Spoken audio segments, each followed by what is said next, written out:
You guys are a lot of fun. We got a great lineup of acts. You guys ready to get your pro-am night going? You ready to get this going right over here? We got a beautiful mix of talented Ottawa comics, a bunch of guys in from Montreal. You guys are going to have a lot of fun. Your first act right here from Montreal, doing very well for herself. Go nuts for Erica Scott! Coming up.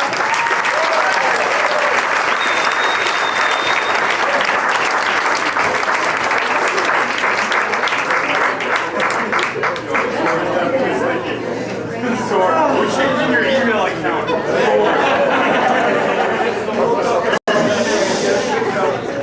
Well, I'm very excited to be here. There's a lot of good-looking men here. All showered up and smelling good. Drinking. Because that's how I like my men, squeaky clean and pickled. The more you drink, sweetheart, the skinnier I look. So don't stop drinking till I'm a size 5. Because that's the only fucking way I'm gonna get there. But I like a man who smells good. I think more men should wear cologne. And I think cologne should smell like fast food. Can you imagine if men smelled like cheeseburgers? I'd be dry humping more legs than Chihuahua on Viagra. But listen, I gotta let you know that I'm only teasing. I'm a married woman with 3 children, so unfortunately, fellas, this kitchen is closed. Now I know some of you little stud muffins are looking at my petite little physique and you're figuring that I'm lying. That there's no way I birthed 3 babies.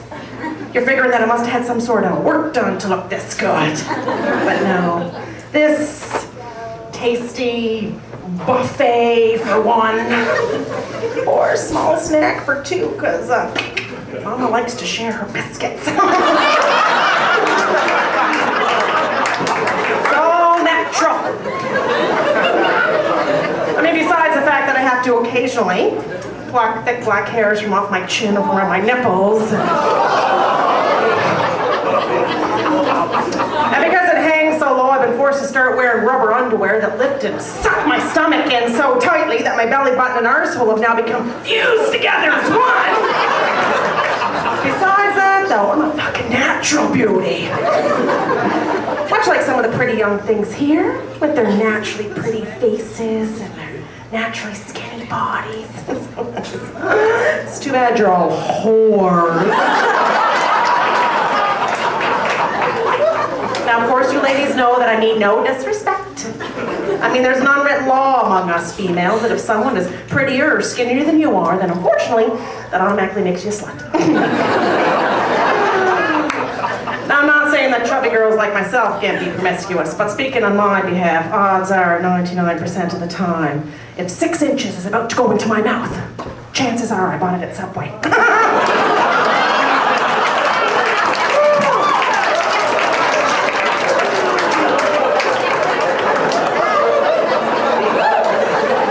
And I'm not talking about that little freak Jared either.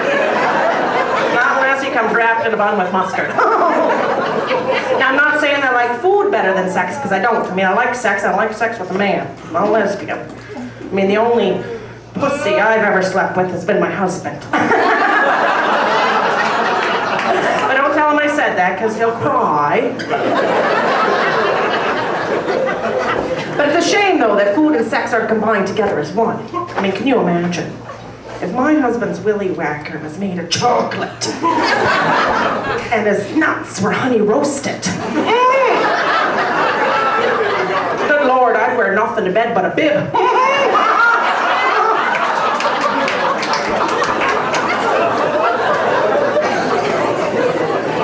But the problem I have with sex, though, is that sex requires that you move around a lot, jump up and down, bend over. That's just too much like fucking exercise for me. And I know we're supposed to exercise, we're supposed to be fit, but I think chubby can be sexy too. I mean, I don't know if you can tell by looking at me, but I have the measurements of a supermodel. 38, 27, 36. And that's just one fucking leg. I'm sexy all over. Now my husband, for Christmas, figured he was doing me this big favor and bought me a treadmill. Why? Why would you buy a fat person a treadmill?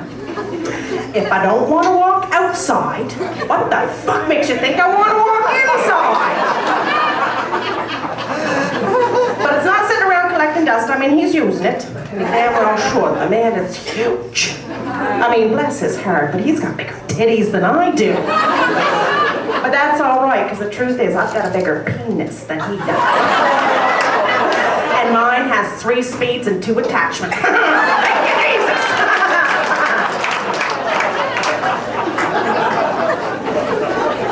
Now, I don't mean to make it sound as though I don't love my husband, because I do. I mean, when I married him, it was till death do us part. Now I'm just waiting for the fat bastard to do his part and die. When we got married, he was a tasty piece of meat. And I myself was a sexual little diva. I mean, back then, when I wore something sexy to bed, it was a thong and a little lace teddy. Now, 10 years and 50 pounds later, my idea of lingerie is a girdle and a wonder bra. And I can tell by the look on your face right now, you're picturing me in that, aren't you? Resist the urge to touch yourself. Now listen, I don't wear granny panties because I think they're sexy. I mean, I know they're not. I wear them because I find that the stretchy cotton fabric makes it easier for my crotch to breathe.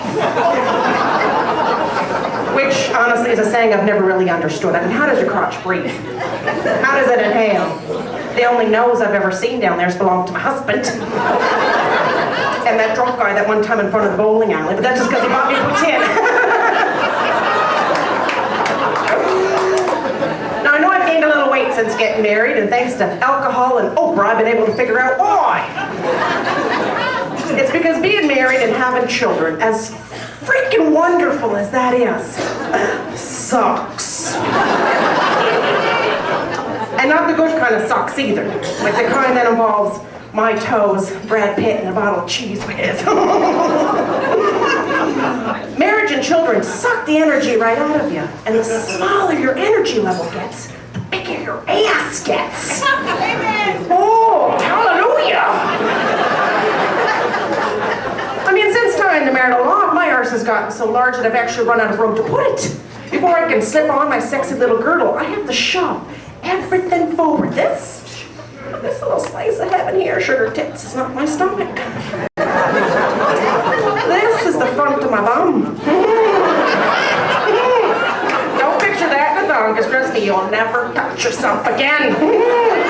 You guys have been so kind. Thank you so much.